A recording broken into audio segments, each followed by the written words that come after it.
आज 5 आदमी मैं बोलता हूँ पूरे पाकिस्तान को खरीदने का हम इतना पैसा है कहाँ से आया भाई?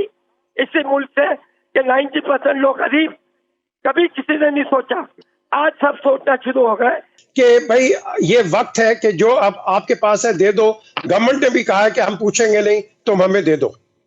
बिल्कुल देना चाहिए, बिल्कुल। पर देखिए मुल्क है, पाकिस्तान है तो हम है ना। अगर मुल्क नहीं, पाकिस्तान नहीं तो कोई भी नहीं। ये इकॉनमी पहले ही बैठी थी, अब और बैठ गई है। IMF के हम मकरूज हैं, वर्ल्ड बैंक के मकरूज हैं। हर जगह एक हमारे लिए एक आप कह लो कि एक मुश्किलात का एक दरवाजा नजर आ रहा है।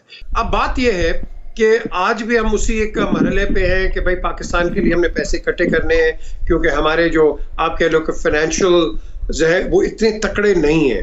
तो मैं ये कहता हूं कि हम कैसे यूनाइटेड हो के आज, क्योंकि आप हिंदुस्तान के वो मल्टी मिलियनर्स की लिस्ट मैंने देखी है, मैं तो शर्मिंदा हो गया हूं कि किसी ने 500 करोड़ दे दिया, किसी ने इतने करोड़ दिए, अरब खरबपति ने, और हमारा अभी तक ऐसा तक इंसान कोई आगे नहीं आया।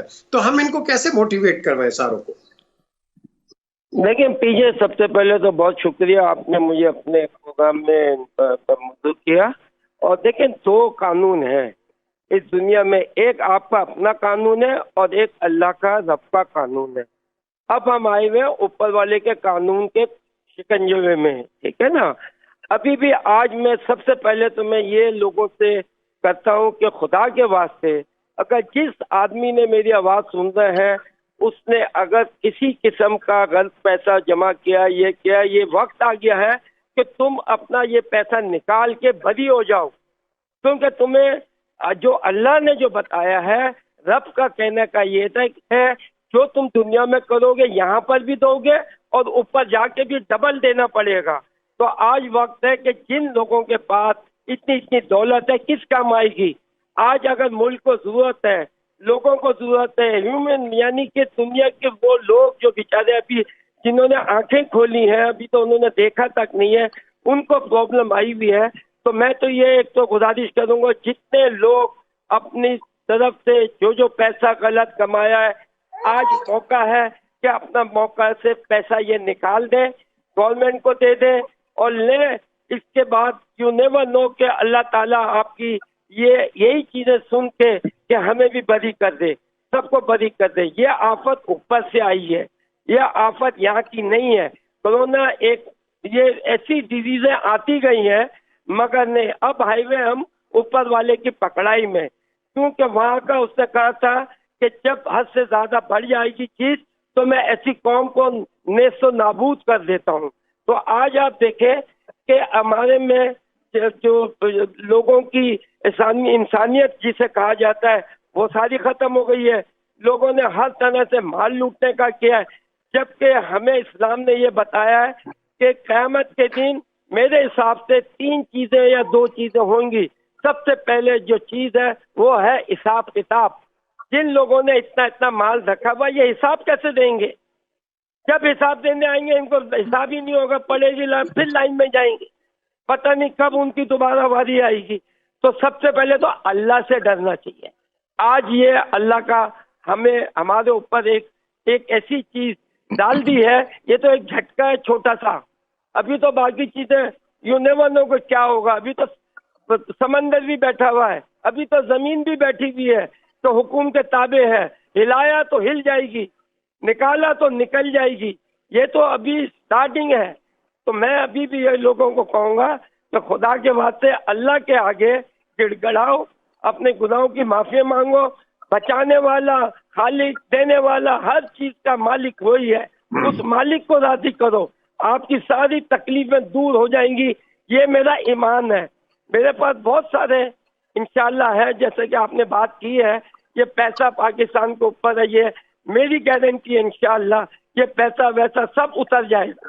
मगर इस वक्त लोगों को जानों की पड़ी हुई है। आप अपनी जान का सदका निकालें, आप अपने बच्चों का सदका निकालें।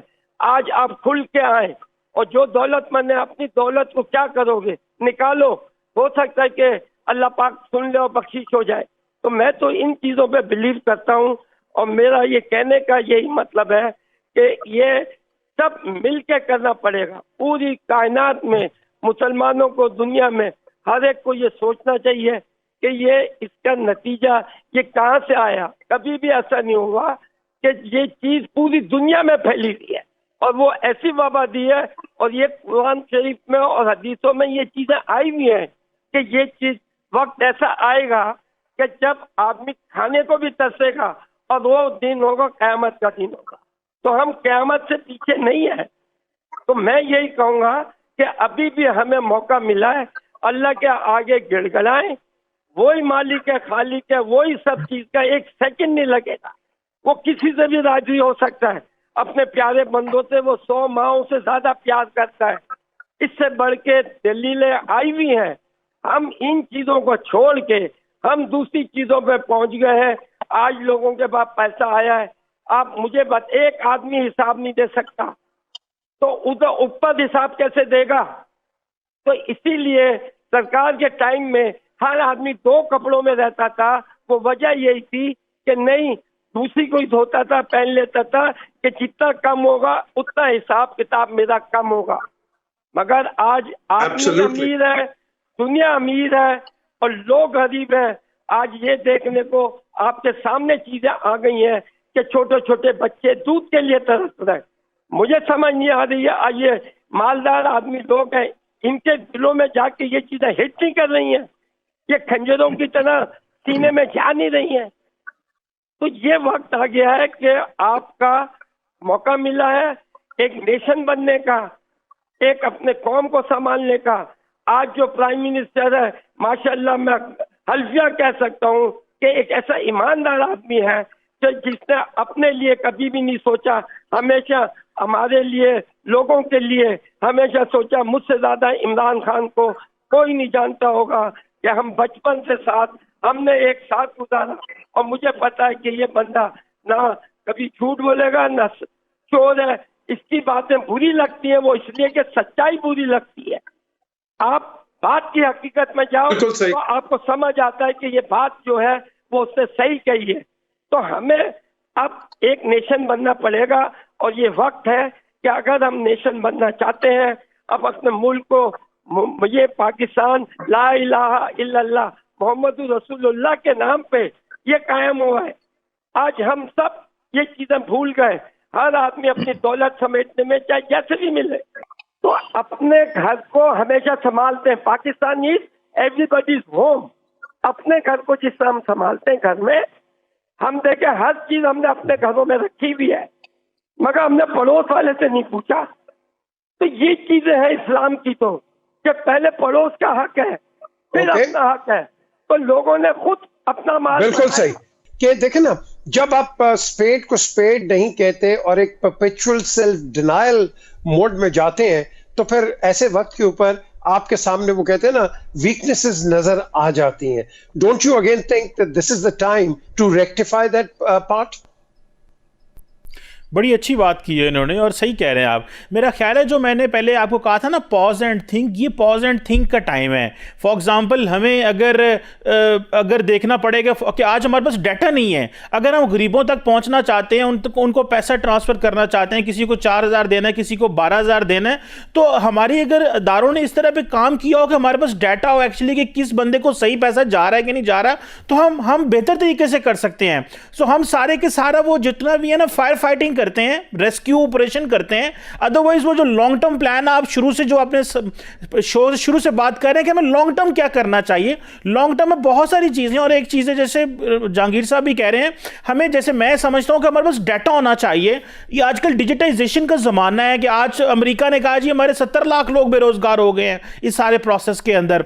पाकिस्तान को तो पता ही नहीं हमारे कितने बेरोजगार हैं, हमें किसको देना, हम किसी को बहुत ज्यादा दे देते हैं, किसी को कम दे देते हैं। सो मेरा ख्याल है कि गवर्नमेंट्स को, अदारों को अब मिल बैठ के लॉन्ग टर्म प्लान बनाना चाहिए और डिजिटाइजेशन और इस चीजों का फायदा उठाना चाहिए, और लोगों को किस तरह इन लूप में लेके आना है, ताकि अगर हम इस तरह की क्लैमिटीज आए, पेंडेमिक्स आए, तो हमें कैसे उन लोगों तक ऑटोमेटिक पहुंच जाए। ये ना हो कि हमें आज ऐप बनानी पड़ रही है, लोग इसमें रजिस्टर करें, वो कहता पीटीआई का होगा, वो कहता नून लीग का होगा, कहता पीपल्स पार्टी कहती है हमारे लोग नहीं हुए।